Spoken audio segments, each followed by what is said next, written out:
Chris, Butthead said turnovers was a big part of the halftime conversation. I think you guys had 14 in the first half. Just kind of how do you clean that up? Was it something that they were doing in the first half, or just you guys being a little bit more focused and making sure you're taking care of the ball? I think it's more the second part, just the intent, the focus, just not playing to the level of the competition. I think that's what it was. I mean, it's tough. It's been a long season. Some people say it's a trap game, whatever.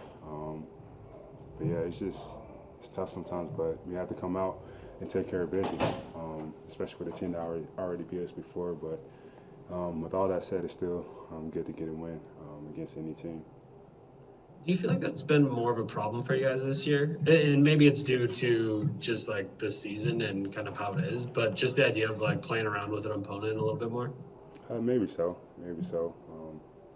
Yeah, I think it's too late to say. I hope we get that out of our system. But we just got to be playing our best basketball at all times from here on out. With the win, you guys now are in second in the East because of the tiebreaker you took from the Nets earlier this week. Just how much is that in your mind in these final 5 games, like trying to hold on to it, and how much do you think it means? Look at the big picture. I mean, it would be nice to hold on to it. I don't think it'd be the end of the world if we don't. But I think the main focus for us is, to find a way to get ourselves playing the best basketball going into the playoffs so we can ride that momentum. Ben Steele. Rockets only had 8 guys tonight, including, a couple guys that just joined the team recently. They were able to hang with you guys for, 3 quarters. What'd you see out of them tonight? Just a team that, playing free, playing for themselves in some type of ways, trying to find a way to stick around in the league. You got to give credit to those guys. I mean, like you said, they play hard, they hit shots. Like I said, they're trying to find a way to stick. So I've been in that position before where you really have nothing to lose. You're just out there giving it your all, trying to have fun at the same time. Steve McGargy. I think y'all had 14 turnovers there in the first half, only 3 in the second. Just what did y'all do to kind of clean things up there after halftime? Just to focus. Stop with the careless turnovers, the sloppy basketball possession, try to get, something good every time we went down the court. Star Stevenson. Chris, you talked about momentum with Eric. Why is that something that's important at this point in the season? It's huge because, this is where you want to be playing the best basketball heading to the playoffs because it's the last team standing. There's no more, we could drop a game. Every game counts. You lose, you're down in the series. You got to find a way to get back uphill. So, when you go into the playoffs, you just want to be on the high. You want every game to count. You want to win every game because, each loss is, a step in the wrong direction as far as, ending your season. And what do you feel like Bryn Forbes has added to the team this year, specifically these last 6-7 games where he's been over his season average? Just a guy that can shoot, that can score.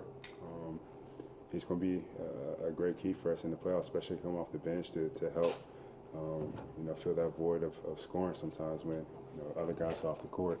But the way he's shooting, he's going to space the court. He's going to help everybody out. He's defending well too.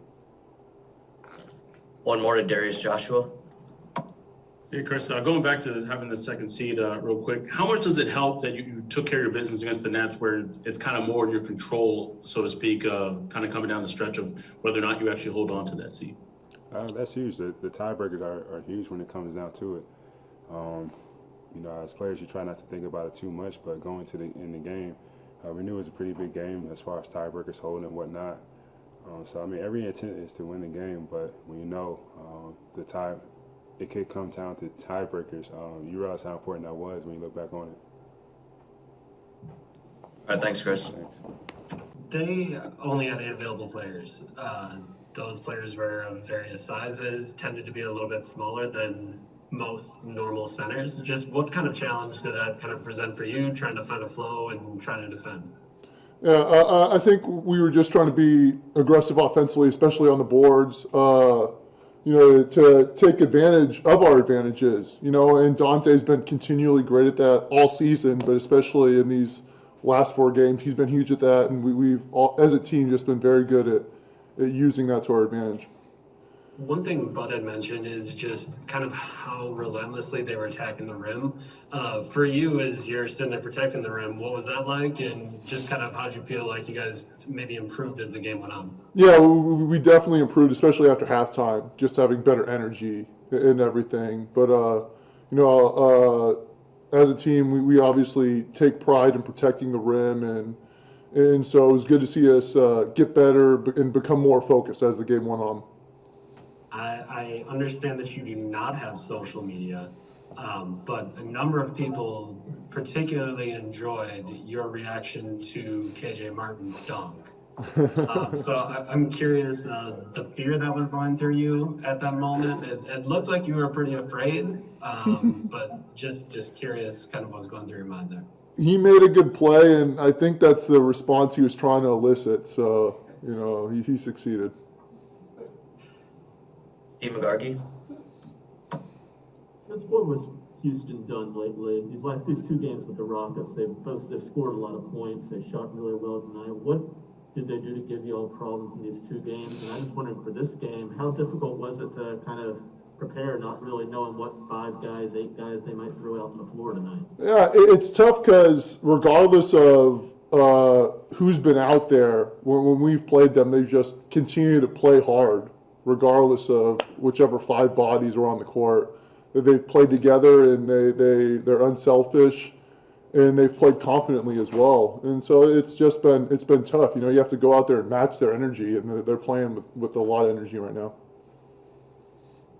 Darius Joshua. First, Brook, great shirt, by the way. Thank you. You guys are now officially in the second seed, having a tiebreaker over Brooklyn. How good does it feel to know that you're in this position, having beaten Brooklyn, having that season series, having the season series against Philly, as you now head down the stretch into the actual playoffs? It's definitely nice, but obviously our focus is all on the playoffs and being successful come playoff time. Giannis talked about building good habits this week, especially kind of playing them and then playing Washington on that back-to-back, and then obviously playing tonight. What sort of things make you happy at this stage as you're entering in the final 2 weeks? Yeah, we obviously, like you said, want to be building good habits, be continuing to get better and clicking in all the right areas. Obviously stuff like defensive rotations and everything like that, and executing. Coach Bud brought up just executing today offensively, because those are things that are big come playoff time.